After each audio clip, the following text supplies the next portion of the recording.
The Brownstone Next Door. The brownstone next door has a tower, and yes, everyone wants it.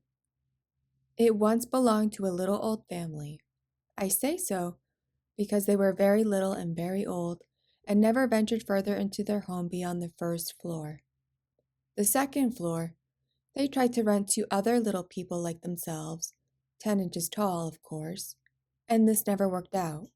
Little people that are only 10 inches tall cannot live with each other, as their egos grow too large for the building and it erupts. Everyone knows this. But with a little old family, 10 inches tall, in the brownstone next door that has a tower that everyone wants, yet belonged to the family of littles who never ventured beyond the first or second floor, naturally, everyone would want it. I didn't want it. I prefer my brownstone without a tower, but this nonsense regarding the brownstone with a tower over all the brownstones without was getting on my nerves. I was in my woodshed when I first heard a couple on the other side of the fence talking about it. Though they couldn't hear me, I heard more than I ever cared to repeat, so listen closely, as I will only do so once. The brownstone with the tower is for sale. Is it? It's going to be. The new family that moved in 2 years ago is ready to move out. But they just moved in. Well, now they're moving out. Did they say whom they're selling to? No. Shouldn't they? The lady asked impulsively. It's not just any brownstone. It's the brownstone with a tower. There's not another like it in the city. I'm sure that's not true. I don't care, I want it. They should sell it to someone who already lives on the street. Why would they do that? To be polite?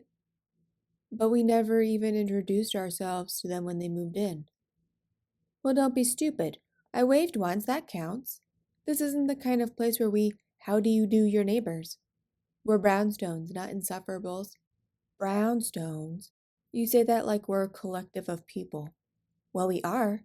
Everyone wants a brownstone, and we have one. And now, everyone wants the brownstone with a tower, and I want it. Well, I don't. I don't want to move. I'm tired just thinking about it. You'll move if I want you to move. Yes, dear, the man sighed. And that was all I heard. It was enough to give me second thoughts about operating any machinery in my woodshed, but I couldn't help but wonder who would get the brownstone with the tower eventually.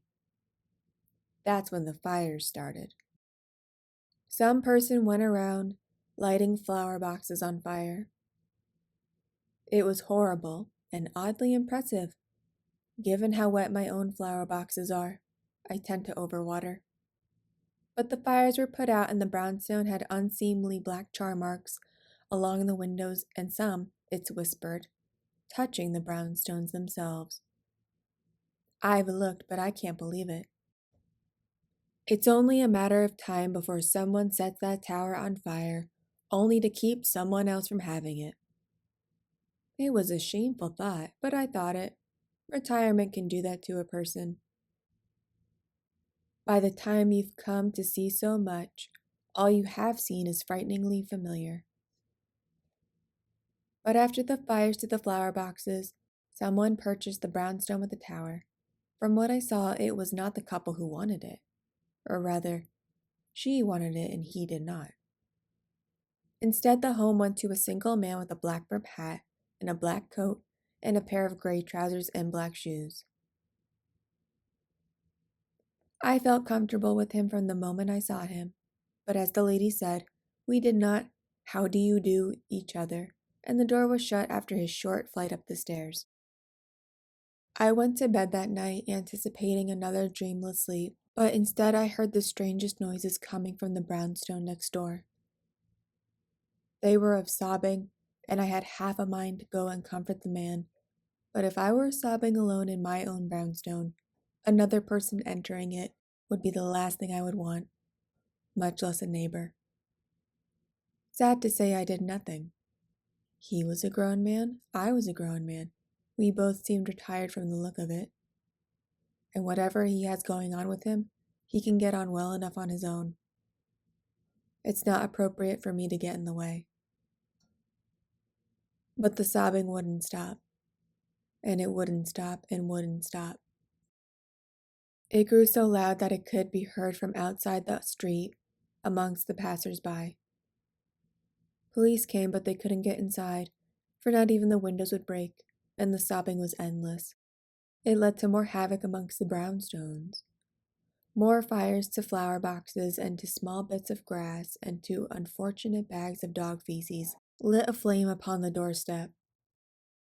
I had the good fortune to have a shovel to fling it away. It earned me a fine from the police, but to step on it would be more expensive and ruining a good pair of shoes. Handmade. The sobbing, though. I took a holiday away just to get some sleep, and saw other neighbors had the same idea. When we returned, the sobbing either grew worse or was worse than we remembered. I got no sleep, and finally, there was smoke coming from the tower of the brownstone with the tower. Neighbors gathered. The fire department was called.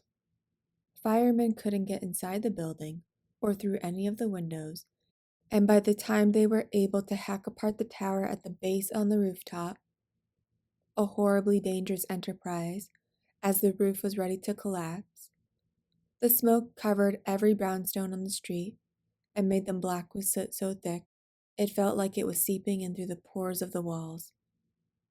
Which is impossible, of course, or at least that's what I told myself. But when the man was pulled from the burning home after the front door was finally released, he was talking madness, saying how he had to do it. It had to be done. Not a one, not a one, not a one. No brownstone, he wheezed. No brownstone should have a round turret tower without it being on the corner. Hideous. They packed him into the ambulance, and everyone watched. The man looked worse for the wear when oxygen was about to be strapped over his face. We pitied him. He was talking madness. And what were those doll shoes doing all over the first and second floors? Okay, maybe not.